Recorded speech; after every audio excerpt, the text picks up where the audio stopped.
Assalamualaikum warahmatullahi wabarakatuh. Bismillahirrahmanirrahim. Ashhadu an la ilaha illallah wa ashhadu anna Muhammadar Rasulullah. Allahumma salli ala Sayyidina Muhammad wa ala ali Sayyidina Muhammad. Rabbi israh li sadri wa yassir li amri wahlul 'uqdatam min lisani yafqahu qawli. Amin. Bismillahirrahmanirrahim. Salam hormatku, salam kangenku, salam kasih sayangku buat para sahabat tercinta jamaah Uripi Allah, baik yang ada di dalam ataupun yang ada di luar negeri. Semoga kita semua selalu di dalam lindungan Allah Subhanahu wa Ta'ala. Amin ya Rabbal Alamin.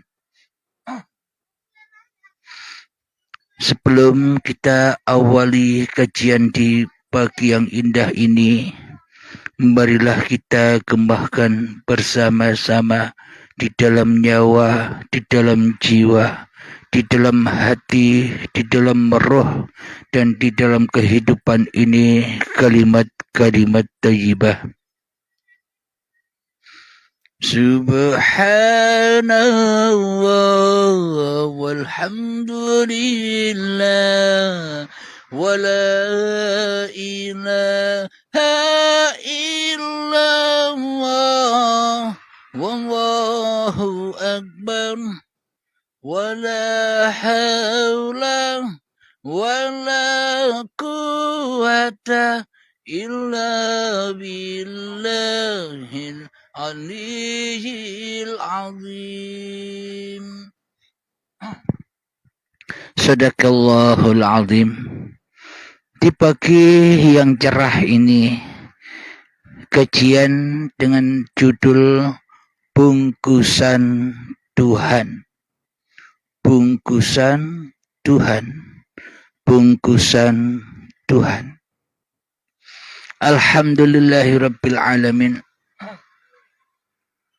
Segala yang sudah terbungkus di dunia ini sebelum terbungkusnya melewati proses-proses kejadiannya, yakni semuanya berasal dari yang satu.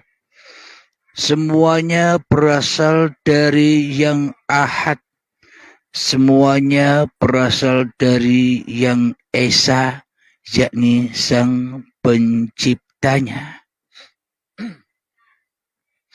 Bila kita ilustrasikan di dalam nasi bungkus, sebelum terbungkusnya nasi itu, maka berasnya dari sang esa, yakni tercipta, terbentuk dari tanah sehingga menjadi tumbuh-tumbuhan, berkembang sehingga menjadi gabahnya, dan selanjutnya diproses, dimasak sehingga menjadi bungkusan nasi. Lauk pauknya pun demikian adanya, berawal dari yang sama. Sayur mayurnya di dalam bungkusan nasi itu pun sama cikal bakalnya. Kemudian setelah terbungkus nasi lauknya itu, maka dimakan oleh manusia. Berbagai macam peran manusia memakannya. Maknanya setelah terbungkus manusia, setelah terciptanya manusia, maka Allah, maka Tuhan akan memerankan manusianya apapun yang disukai oleh Sang Pencipta sebagai peran kepada setiap diri manusianya. Alhamdulillahirabbil alamin.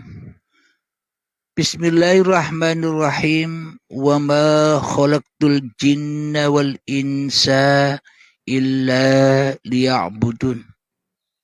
Tidaklah aku ciptakan jin dan manusia supaya ia mengabdi kepadaku.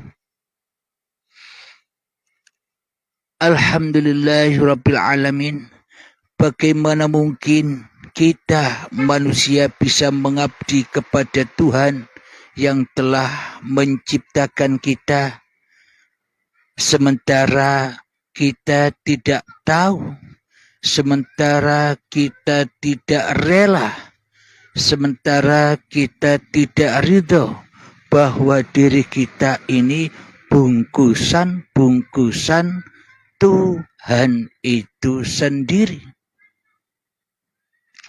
Bagaimana mungkinlah kita bisa mengabdi, menyembah, datang, menghadap, menyaksikan Tuhan yang telah menciptakan kita, sementara diri kita sendiri tidak rela, tidak ridho menghadap diri kita sendiri, menghadap sejati, menghadap hakikat diri manusia kita sendiri di hati kita. Maka dari itu di dalam tatanan ilmu ketuhanan diajarkan man arafa nafsahu faqad arafa rabbahu. Barang siapa yang mengenal hakikat bungkusan-bungkusan diri sejati manusianya, maka ia faqad arafa rabbahu, ia akan mengenal siapa yang membungkus mereka, siapa yang membungkus manusianya. Itulah makna man arafa nafsahu faqad arafa rabbahu. Maka dari itu kita manusia wajiblah sebelum kita bisa menghadap Tuhan, sebelum kita bisa mengabdi kepada Tuhan, sebelum kita menyerahkan diri kepada Tuhan, wajiblah kita tahu dari mana cikal bakalnya semua itu ada terbungkus di dalam bungkus raga diri manusia kita ini. Alhamdulillahirabbil alamin. Supaya kita rela, supaya kita ridho dengan pengetahuan ini, dan supaya kita mau kembali kepada Sang Pencipta diri kita ini. Alhamdulillahirabbil alamin.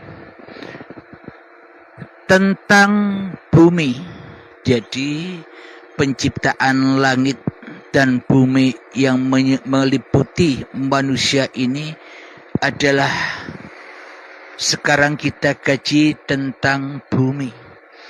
Bumi bagi syariat, bumi bagi kaum manusia yang masih belum rela, belum ridho kembali kepada yang menciptakan dirinya. Manusia menganggap yang dikatakan bumi itu adalah ya bumi-bumi ini. Bumi yang terlihat di matanya. Bumi yang terpandang di matanya. Bumi yang tersaksikan di dalam panca inderanya. Akan tetapi penciptaan bumi menurut yang sesungguh-sungguhnya, menurut yang sejati-jatinya, menurut yang sebenar-benarnya adalah badan-badan kita inilah yang dimaksud bumi ini. Buminya Allah, ciptaan Allah, hamba Allah, Habibullah. Jadi Habibullah itu diciptakan oleh Sang Pencipta bila manusianya rela kembali kepada awal mula pembungkusannya. Sudah diabadikan di dalam Al-Quran bahwa diri manusia itu tercipta dari tanah, kemudian diperjalankan dengan sucinya Allah. Subhanalladzi asra bi'abdihi lailan. Maha suci Allah yang telah memperjalankan hambanya di suatu malam. Jadi manusia berasal dari tanah, kemudian diproses demi membungkus jasad-jasad, demi membungkus lahiriah, demi membungkus raga-raga manusia. Diciptalah manusia dari tanah dengan uripe Allah. Karena tanpa uripe Allah, tanpa hidupnya Allah, tanpa hayatullah, maka tanah tak akan bisa terproses kejadiannya. Kemudian Tuhan Sang Pencipta dengan kekasihnya, diperjalankanlah kekasihnya dengan kesucian Tuhannya di suatu malam, di suatu ketika itu manusia tidak tahu apa-apa, di suatu saat ketika manusianya masih gaib, di suatu saat ketika manusianya belum tahu apa-apa dan belum tahu siapa-siapa. Disitulah sucinya Allah memperjalankan cikal bakal badan manusia dari tanah hingga menjadi tumbuh-tumbuhan, diperjalankan dengan uripi Allah hingga tumbuh-tumbuhan menjadi hasil-hasil dari tumbuhan itu sendiri. Ada sayuran, ada padi, ada buah-buahan dan sebagainya, hingga dimakan, diperankan kepada calon-calon kedua orang tua kita, sehingga dimakanlah hasil-hasil bumi itu dengan uripe Allah.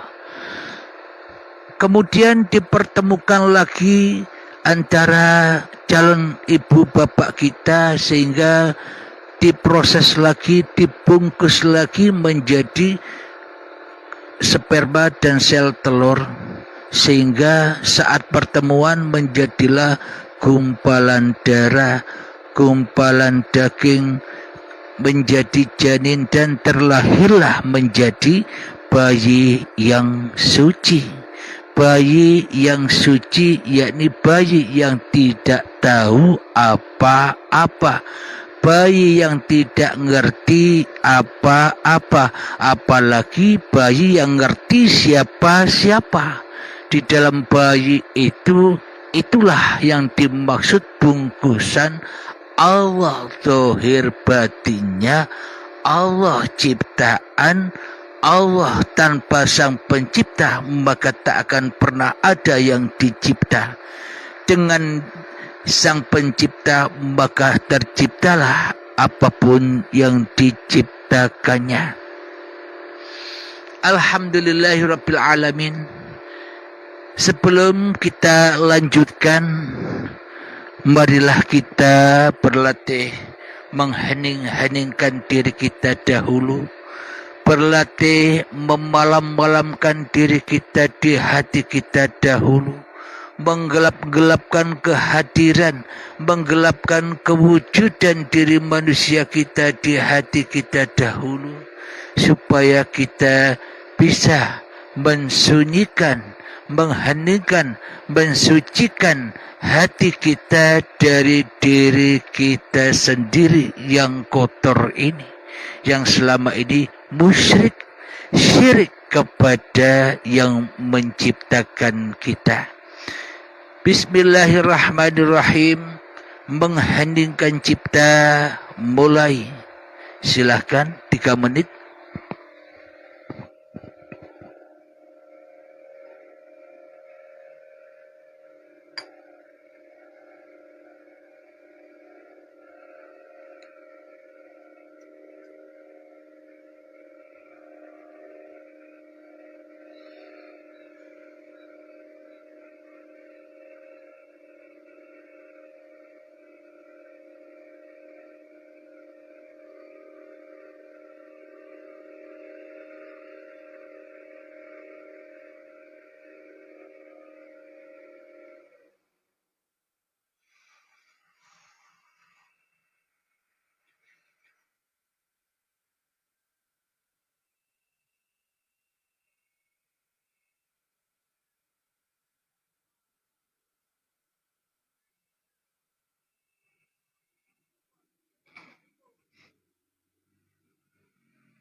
Alhamdulillahirabbil alamin. Mengheningkan cipta selesai. Bismillahirrahmanirrahim. Kembali melanjutkan bungkusan Tuhan yang telah tercipta atas masing-masing diri kita. Jadi yang dikatakan bumi ini menurut hakikat yang sebenar-benarnya, yakni adalah badan-badan kita inilah yang tersusun sebelum dibungkus, tersusun dengan bulu, tersusun dengan kulit, tersusun dengan darah, yang keempat tersusun dengan daging, yang kelima tersusun dengan otot, yang keenam tersusun dengan tulang-tulang balung, yang ketujuh tersusun dengan sumsum.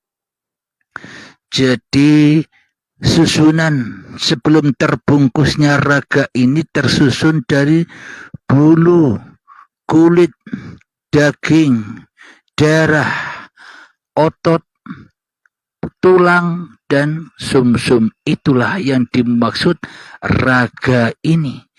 Terbungkus di dalam 7 lapisan. Jadi sebelum manusia menuju Tuhannya, jadi sebelum manusia mengenal Tuhannya, maka man arofa nafsahu, wajib tahu dirinya sendiri dahulu, wajib menyaksikan dirinya dahulu. Itulah bumi yang sudah kita tempati selama ini. Sejak umur 50 tahun, saya Abdul Halim menempati bumi yang sudah terbungkus oleh uripe Allah. Karena tanpa uripe Allah, elemen-elemen sehingga menjadi bungkusan raga ini takkan pernah tercipta. Tanpa uripe Allah, jasad-jasad ini takkan pernah ada. Jadi adanya bulu, adanya kulit, adanya daging, adanya darah, adanya otot, adanya tulang, adanya sumsum ini menjadi satu yang padu disebut bumi atau raga badan diri manusia kita. Inilah yang dimaksud bumi Sabtu, bumi Sabtuju. Inilah yang dimaksud bumi Sabtuju itu. Wajib kita rasakan di dalam keheningan, di dalam menghening-heningkan diri kita supaya kita bisa terlepas dari bulu yang kita akui milik kita, agar kita terlepas dari kulit yang kita aku akui sebagai milik kita, kita hening-heningkan agar bisa terlepas dari daging yang kita akui milik kita. Kita heningkan agar terlepas dari darah yang kita akui sebagai milik kita. Kita heningkan agar supaya kita terlepas dari otot yang selama ini seolah-olah milik kita. Kita heningkan kita agar terlepas dari tulang yang kita akui milik kita, dan kita hening-heningkan agar terlepas dari sumsum yang selama ini kita akui sebagai milik kita atas badan raga ini. Selama ini tentunya kita sudah mengaku-ngakui bahwa badan ini badan milik kita, tapi kita tidak tahu sama sekali apa yang kita akui selama ini. Susunan tubuh yang sedemikian indahnya kita tidak tahu. Karena apa? Karena bukan kita yang menciptakannya. Karena kita hanyalah merompak atau merampok hak milik yang bukan kita yang menciptakannya. Maka dari itu kita tersesat di dalamnya. Kita dibakar di dalamnya. Kita dibakar dengan bulu yang kita akui milik kita. Kita dibakar dengan kulit yang kita akui sebagai milik kita. Kita dibakar dengan daging yang kita akui sebagai milik kita. Kita dibakar dengan darah yang selama ini kita akui sebagai darah kita. Kita dibakar dengan otot kekuatan yang selama ini kita akui sebagai milik kita. Kita dibakar dengan tulang-tulang yang telah kita akui sebagai milik kita, dan kita disiksa, dibakar dengan sumsum yang selama ini kita akui sebagai milik kita. Semua itu kita selama ini tak pernah tahu. Kita hanya sebagai tamu yang merampok hak milik tuan rumahnya. Kita didatangkan ke dunia ini. Kita didatangkan kepada jasad-jasad ini sebagai tamu. Tamunya Allah. Gunanya untuk apa? Untuk menjaga, untuk mensucikan dirimu di dalam badanmu, yakni selalu bersujud di dalam Baitullah. Bersujud di dalam uripe Allah. Bukan malah kita yang jadi Tuhan di dalam rumah Allah ini. Bukan malah kita yang menjadi pemimpin atau penguasa di dalam badan-badan ini. Bukan malah kita menjadi raja atas bulu, menjadi raja atas kulit. Bukan kita malah menjadi raja atas daging. Bukan malah kita menjadi penguasa atas darah, atas tulang, atas otot, atas sumsum yang kita akui sebagai badan kita ini. Ini malah mengotori hati. Ini malah mengotori jasad-jasad kita, sehingga dibakarlah kita dengan urusan dunia. Karena kita sudah merampok bungkusan Tuhan. Karena seolah-olah selama ini kan kita yang jadi Tuhan. Seolah-olah kita yang bisa membungkus diri kita sendiri dengan hawa nafsu kita selama ini. Itulah segenap cerita singkatnya tentang bumi Sab-7. Jadi bumi ada tingkat 7 yang wajib kita ketahui. Setelah kita ketahui, malah kita harus melepaskan hak kepemilikannya. Bukannya kita mengetahui sehingga kita merampok hak-hak yang bukan milik kita. Tujuan di sini kita mengetahui, mengenal supaya kita sucikan kembali hak-hak yang bukan milik kita agar kita bisa suci kembali kepada yang maha suci. Jadi cocok dengan ayatnya Subhanalladzi asra bi'abdihi lailan. Maha suci Allah yang telah memperjalankan hambanya. Minal masjidil harami ilal masjidil aqsa alladzi barakna. Dari Masjidil Haram hingga menuju Masjidil Aqsa yang diberkahi. Jadi Masjidil Haram itu adalah tanah bumi ini disusun, dibungkus oleh uripi Allah sehingga Allah dengan zatnya menciptakan elemen kejadian-kejadian diri manusianya. Yakni Masjidil Haram diperjalankan hingga Masjidil Aqsa yang diberkahi dari tanah manusia diperjalankan sehingga sampai ke Masjidil Aqsa, yakni sampai menjadi bayi yang diberkahi, bayi yang penuh berkah. Jadi seluruh manusia itu ya kekasihnya Allah. Jadi seluruh manusia itu ya ciptaan Allah.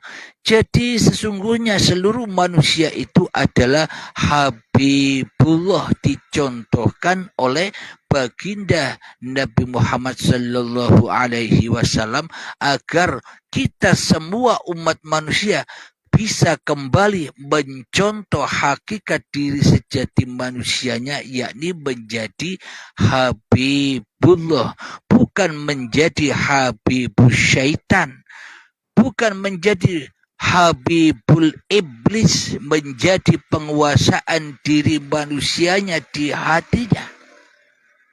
Inilah tujuan manusia tercipta.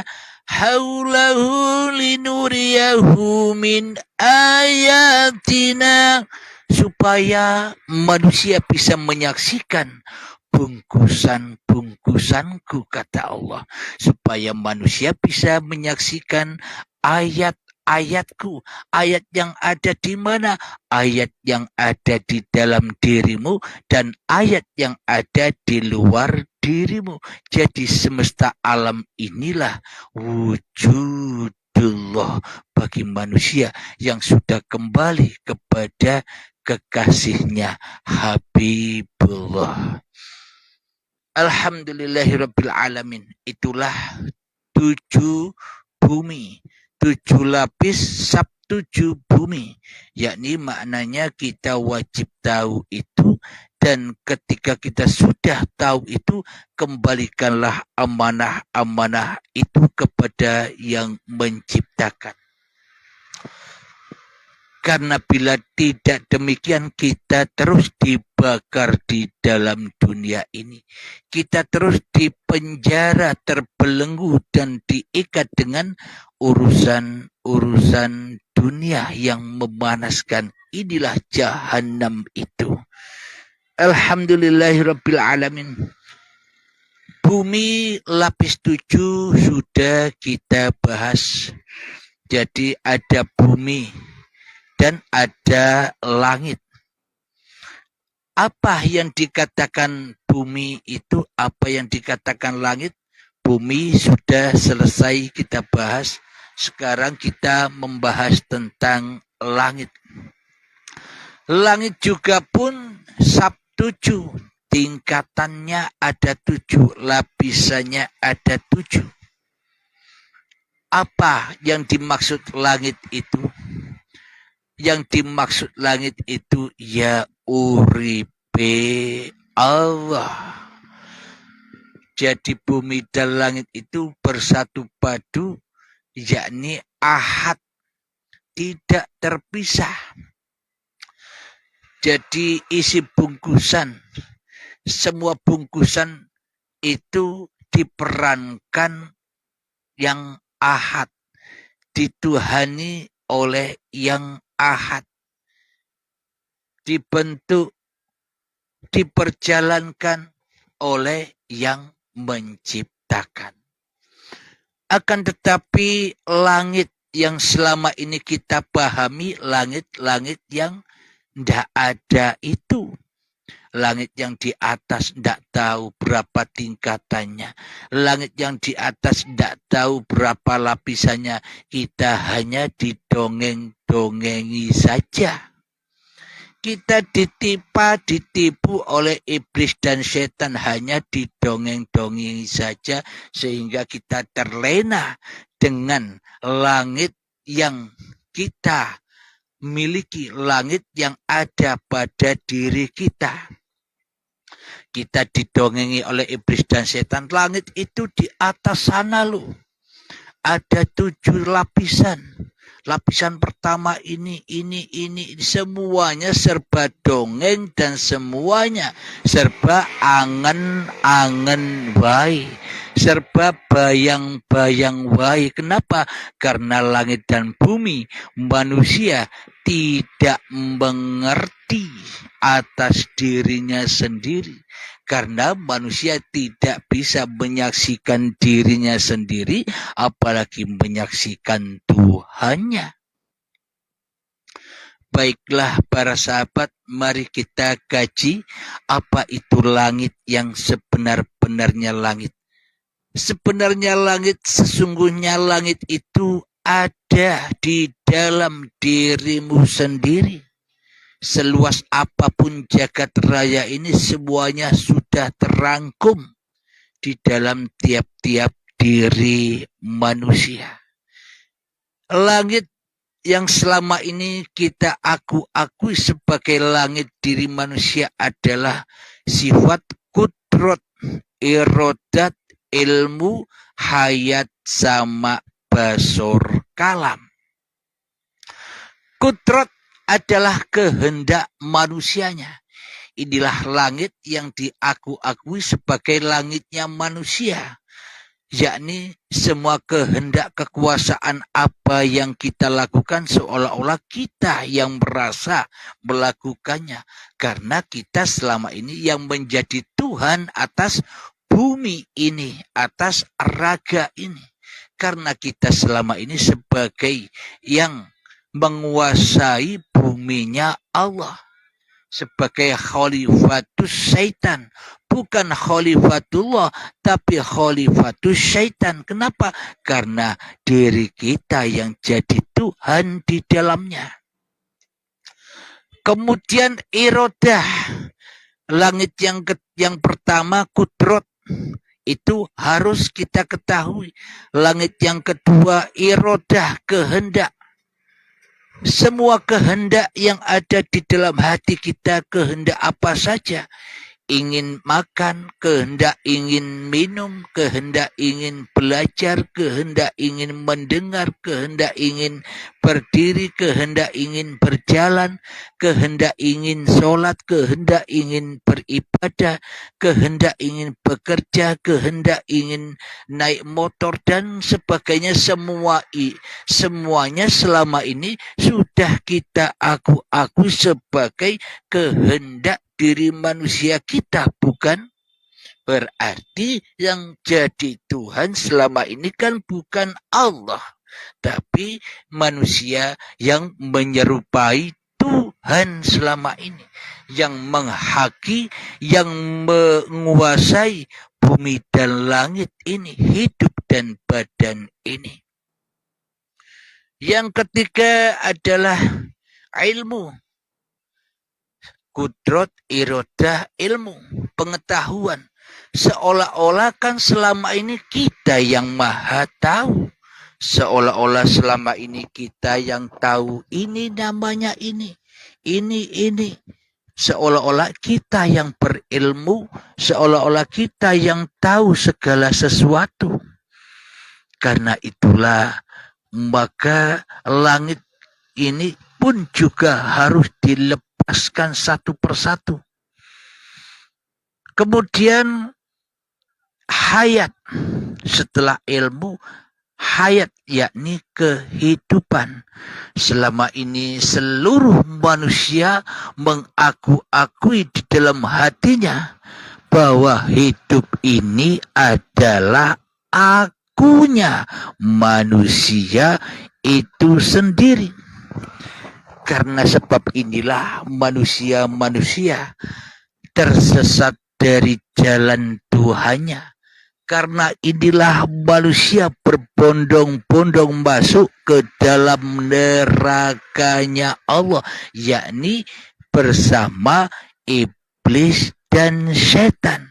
Manusia berbondong-bondong menjadi iblis dan setan di dalam jahanamnya Allah, yakni hidup yang tersesat dari uripe Allah. Saya terangkan hanya singkat-singkat saja biar tidak panjang-panjang dan bertele-tele. Kemudian langit yang kelima adalah sama, yakni pendengaran.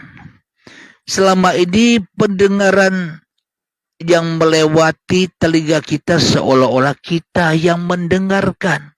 Bisa mendengarkan lantunan-lantunan ayat suci Al-Quran. Bisa mendengarkan ayat-ayat kitab-kitab yang lainnya. Bisa mendengarkan nyanyian dan lagu-lagu. Kenapa? Karena kita yang merasa hidup. Jadi langit, seluruh sifat-sifat langit ini kita akui sebagai milik kita. Apapun agamanya, apapun golongannya, apapun madhabnya, apapun alirannya, siapapun manusianya, semuanya sama saja. Bila hatinya masih ingkar kepada hakikat diri sejatinya, ya tersesat di sisi Allah. Jadi makna dari kafir itu memisahkan dirinya dari Tuhannya.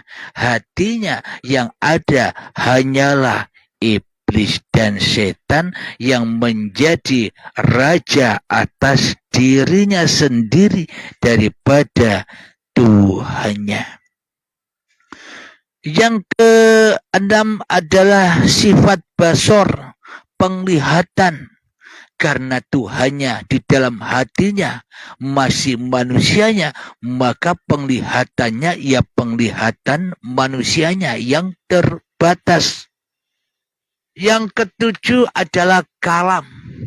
Apapun yang diomong-omongkan manusianya masih terbelenggu, terikat di dalam jahanamnya Allah. Karena 7 sifat langit ini, 7 lapisan langit ini masih diaku-akui sebagai kekuasaan manusianya. Ya dibakarlah manusianya dengan urusan-urusan dunianya, dengan harta-hartanya. Dibakarlah manusia dengan syariat-syariatnya. Dibakarlah manusia dengan ilmu-ilmunya. Dibakarlah manusia dengan yang bukan hak miliknya. Kenapa? Karena manusia sama-sama menjadi Tuhan di dalam hatinya. Sehingga iblis dan setan dengan mudahnya mengecoh, dengan mudahnya menyesatkan, dengan mudahnya mengadu domba manusia satu dengan manusia lainnya, mengadu domba dari agama satu dengan agama yang lainnya, mengadu domba antara madhab satu dengan madhab lainnya. Kenapa? Karena kita selama ini bertuhankan iblis dan setan daripada mentuhankan Tuhan yang telah menciptakan langit dan bumi ini. Alhamdulillahirabbil alamin.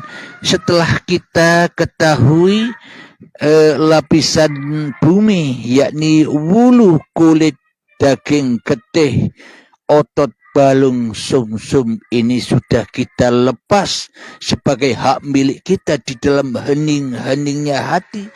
dan kemudian kudrat iradah ilmu hayat sama basur kalam sebagai langitnya, kekuasaan kehidupan sudah kita lepaskan, maka manusia kembali ke alam kesejatiannya, yakni Adam diri manusianya, tiada diri manusianya. Karena hawanya sudah dilepaskan, maka berkumpullah Adam dan Hawa di dalam surga Allah. Hawa yang selamat, Hawa yang mutmainnah, Hawa yang tenang. Jadi masuk surga itu bukan nanti, Mas Bro. Masuk surga itu ya sekarang ditempuh, yakni belajar ilmu hakikat dan makrifat yang sebenar-benarnya. Sehingga kita kembali kepada Allah dan masuk di dalam surganya Allah. Apa masuk di dalam surganya Allah? Masuk di dalam surganya Allah itu ketika kita sudah mengalami atau bertemu dengan proses baiatul akbar, dengan kiamatul akbar, maka saat itulah matilah kemanusiaannya, maka fadkhuli jannati, masuklah ke dalam surgaku. Apa itu surga? Yakni sudah di dalam kodok dan kodarnya Allah. Ditampilkan apa saja oleh Allah, diperankan apa saja oleh Allah, diperankan kaya, diperankan miskin, diperankan pintar, diperankan bodoh, diperankan baik, diperankan buruk, diperankan taat, diperankan maksiat menurut kemanusiaannya, tapi hatinya sudah rela, sudah ridho dengan apapun yang diperankan Tuhannya. Inilah yang dimaksud wadkhuli jannati, masuk di dalam hati yang damai, hati yang tenang, enjoy why di dalam kehidupan ini. Inilah yang dimaksud manusia yang kaya raya, manusia yang al-ghani, setelah melepaskan hartanya, setelah melepaskan ilmunya, setelah melepaskan amaliyah-amaliyahnya, dan setelah melepaskan hidup dan badannya, manusia tidak tambah miskin tapi tambah kaya. Kenapa? Karena manusia kembali kepada al-ghaniyu, yakni kepada yang maha kaya raya. Disitulah surganya seluruh manusia, di dalam Adam dan Hawa. Ketika hawanya sudah tidak terbakar lagi, ketika hawanya sudah mutmainnah, itulah Adam dan Hawa yang indah hidup di dalam surganya Allah. Baiti jannati, badan dan hidup inilah surganya manusia yang sudah dibaiat, dan manusia yang sudah memisahkan diri dari apa-apa yang dikuasainya selama ini.